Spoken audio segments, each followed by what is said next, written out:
Imagine rolling the exact same dice as everyone else, but, you never land on go to jail because your dad essentially owns the board. Right, yeah. It's a completely rigged game. Exactly. Wow. So welcome to today's deep dive. We are looking at a staggering real-world case of local corruption, focusing on how a father's badge served as his son's get-out-of-jail-free card. And just to clarify for you listening, we're unpacking this through a master chronology. It was actually compiled by a civilian for a federal civil rights lawsuit. Which is wild in itself. Yeah, and we're cross-referencing that with official police incident reports plus internal disciplinary records. So the mission for you today is to see how these two timelines overlap.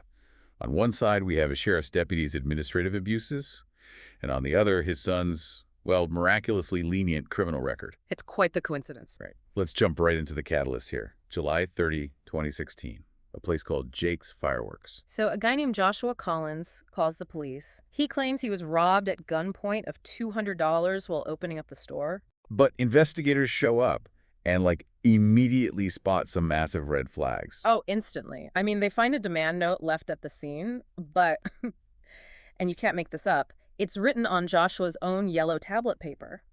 Oh, wow. Yeah, and using his own brown marker. His alibi reads like a bad movie script, honestly. Like the director just completely forgot to check for plot holes. Exactly. When the police start asking just, basic logistical questions, the whole timeline evaporates. Because he claims he went for this bizarre 5:00 a.m. jog down the highway in workout clothes.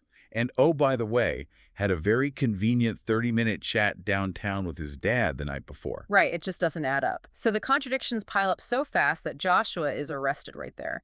False report of a crime and theft by taking. Now, the fact that the dad from that 30-minute chat happens to be Sheriff's Deputy Captain Wilton Collins, that explains basically everything that happens next. It's the key to the whole timeline. Because if you look at the dates, just a few months prior, in April 2016, Joshua actually had his probation revoked. Yep, he was already in trouble. But somehow, after this whole elaborate fireworks stunt, he manages to secure first offender status and a brand new probation sentence in 2017.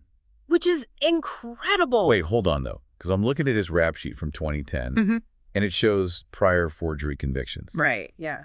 How can you legally be a first offender a second time? I mean, does the justice system just hit reset, or is this blatant fraud? Well, according to the documents, it points heavily toward blatant manipulation of the system. Okay, how so? So if you look at the internal personnel files, they allege that Captain Collins deliberately tampered with the police reports. Oh, wow. Just went in and changed them. Yeah.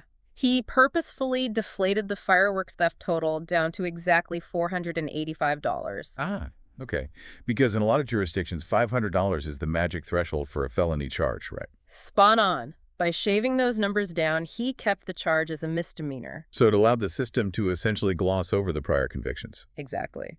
They processed Joshua under that lenient status, entirely avoiding a major felony conviction. It's like the father is treating the local justice system like a family IT department. Yeah, that is just going into the back end and deleting his son's user errors. That is a perfect way to put it, honestly.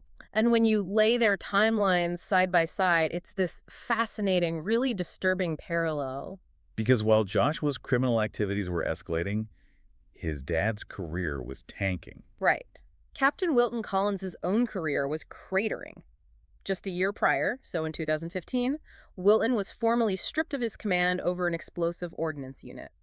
Because of what, exactly? Documented severe leadership ineptitude. Okay, so he's covering up his son's petty thefts while his own career is on the rocks. But this doesn't stay hidden forever, right? No, it doesn't. Once a civilian starts putting these puzzle pieces together, the father's tactics shift. He goes from being defensive to aggressively offensive. Which brings us to the guy who compiled the timeline, a civilian named Faircloth, in 2024. Right. Faircloth is meticulously compiling this timeline for a federal lawsuit, and suddenly he ends up spending 72 days in the county jail. Wait, so a police captain essentially used the county jail as his own personal timeout corner for a critic. How does he even pull that off? By authoring a retaliatory false extortion charge. You're kidding. No. Because of his rank, Captain Collins had the authority to initiate serious felony charges. He claimed Faircloth was trying to extort the department. Which triggered an immediate arrest, I'm assuming. Yeah, and it denied Faircloth bail for over 2 months. It completely derailed his life and his investigation. That is terrifying.